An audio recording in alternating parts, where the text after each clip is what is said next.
حضرت امام ابو حنیفہ رحمہ اللہ کے شاگردوں میں حضرت امام ابو یوسف رحمہ اللہ بھی.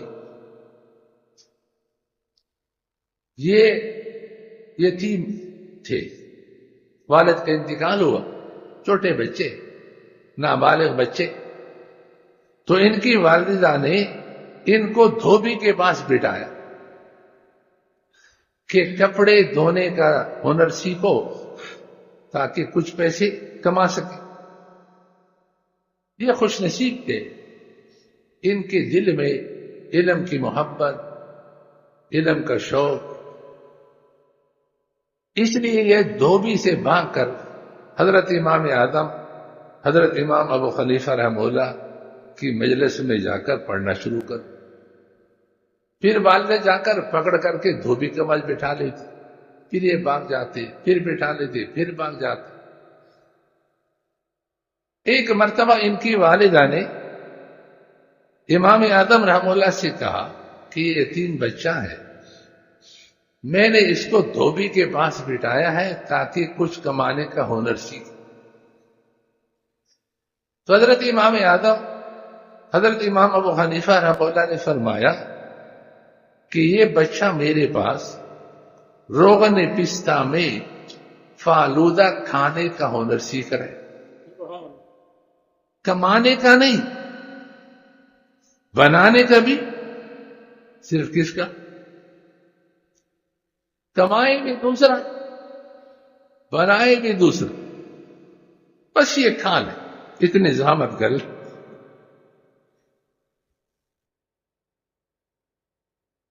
ایک لطیفہ ہے، اس طرح کھانے والا نہیں جو لطیفے میں. وہ کسی جگہ دیرے میں 8-10 افراد چڑے رہتے تھے، مزدوری کرتے تھے. تو ایک انہوں میں سے بالکل نکما ساتھی نے کہا بھائی کوئی سودا خرید کر لاؤ.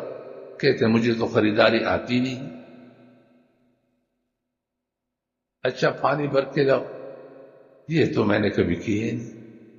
اچھا آٹا گوندھ لو، کہتے میں تو پتہ نہیں کیچڑ بنا دوں گا. وہ کام بھی دوسروں نے کیا. کہتے چلو آگ جلاؤ، کہتے مجھے پھونک مارنا نہیں آ. ایسے ادھر پھونک ماروں کہ ایسے اور جگہ سے پھونک نکل جائے. چلو بھائی پیڑے بنا دو، کہتے مجھے تو پوڑے بنانا ہی نہیں تھا، آلو بنا دوں گا. پیڑے بھی دوسروں نے بنائے، روٹی بھی. دسترخوان تو بچھاؤ، کہتے ہیں کہ مجھے دسترخوان بچھانا ہی نہیں آتا، الٹا سیدھا بچھا دوں گا. پھر وہ بھی دوسروں نے کیا. اس نے کہا آؤ بھائی کھانا تو کھا لو. اس نے کہا آپ لوگ بھی کہیں کہ کتنا نکما ہے، کوئی کام نہیں کر رہا، چلو کچھ تو ہم بھی کریں.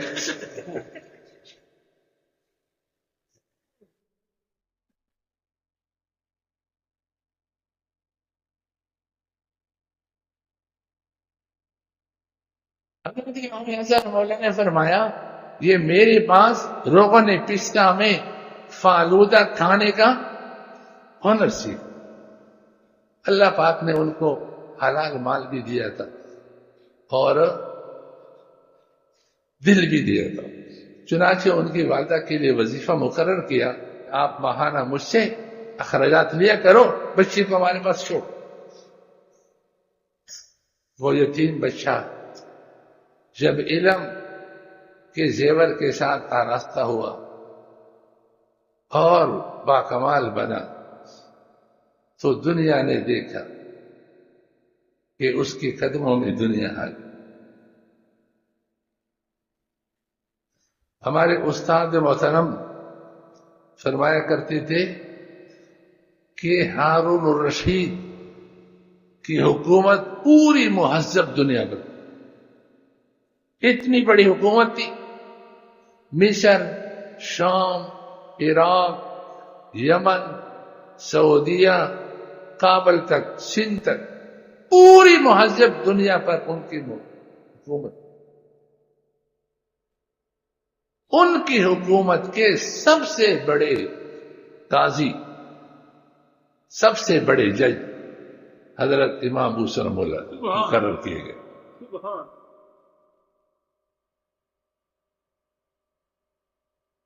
ایک دن انہوں نے اپنے گھر میں کھانے پر بلایا.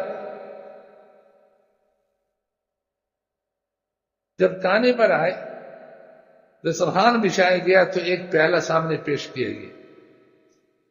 پوچھا کیا ہے؟ اس نے کہا یہ بہت قیمتی خوراک ہے جو میرے لیے بھی کبھی کبھی تیار کی جاتی ہے. یہ روغن پستہ میں فالودہ تیار ہوا. تو مسکرائے اور خوشی سے آنکھوں سے آنسو آئے. ہارون رشید نے کہا کیا بات؟ فرمایا میرے استاد نے میرے والدہ محترمہ سے جو کچھ فرمایا تھا آج اللہ پاک نے اپنے آنکھوں سے دکھا. کس نے کمایا ہے، کس نے بنایا ہے اور کون کھا؟ ہمارا مشاہدہ ہے، ہم دیکھ رہے ہیں، لیکن شیطان اور نفس اتنا غالب ہے کہ مشاہدہ کو بھی بلاتے کہ بیٹا عالم بن گئے تو کہاں سے کھائے گا؟ ہمارے استاد محترم علیہ الرحمہ نے فرمایا کہ یہ قانون شریعت بھی ہے، عقل بھی یہی کہتی ہے اور عرفاً بھی یہی بات ہے کہ جو کسی کی بہبود اور نفع کے لیے کام کرتا ہے اس کے ذمے اس کا نام نفقہ ہے. حکومت کا وزیر اعظم، وزیر اعلی، صدر مملکت، یہ جتنے فوجی ادارے یہ عوام کی حفاظت کے کام میں مصروف، اس لیے ان کا نام نفقہ عوام کی ذمہ ہے. آپ سے جو جائز ٹیکس، ناجائز تو جائز نہیں، اور یہ آپ کے ملک کے جو آپ کے مشترک املاک ہیں ان کی آمدن وغیرہ سے یہ سارے ادارے کھائیں، سب آپ کا پیسہ کھائیں اور آپ کے ذمے ہے ان کا. اگر وہ آپ کو ماحول نہ دے کاروبار کے لیے تو آپ کاروبار کیسے کریں گے؟ اس نے امن قائم کیا، دشمن سے حفاظت کے لیے فوج رکھی. تو حکومت کی ذمہ داری ہے کہ وہ قوم کی حفاظت میں، قوم کی بہبود اور بھلائی کے کاموں میں دلچسپی رکھے، اور قوم کی ذمہ ان کا نام نفقہ ہے. اس لیے کہ ہم نے اپنے اوقات قوم کے فلاح، بہبود اور نفع کے لیے وقف کیا. فرمائے علماء کی حکومت، وزیر اعظم، صدر مملکت، ان حکمرانوں کے اوپر ہے. اگر ان کی رہنمائی میں حکومت چلائیں گے تو یہ اسلامی حکومت ہوگی اور سراسر خیر ہی خیر، اس میں ذرہ برابر بھی شرم نہیں. اس لیے علماء کا نفقہ بھی عوام کی ذمہ ہے. تو حکومت کی ذمہ ہے کہ وہ عوام سے جس طرح دوسرے اداروں کے لیے وصول کر کے ان پر خرچ کرتی ہے، اسی طریقہ پر وصول کر کے علماء پر بھی خرچ کرے. اور اگر حکومت کو اتنی عقل نہیں، ہوش نہیں ہے، تو پھر عوام کی ذمہ ہے کہ علماء یہ ہمارے بہبود اور نفع کے کام میں لگے. آپ یہاں آ جائیں، آپ کے کتنے مسائل ہیں جو صبح سے لے کر دوپہر تک، ظہر سے لے کر عصر تک، اور پھر مغرب سے عشاء تک، عشاء کے بعد سے لے کر لگے ہیں. ایک دفعہ ایک مسئلہ آیا تھا میرے تخصص کے زمانے میں، تو سردیوں میں رات 2-2:30 بجے تک میں کتاب دیکھ رہا ہوں.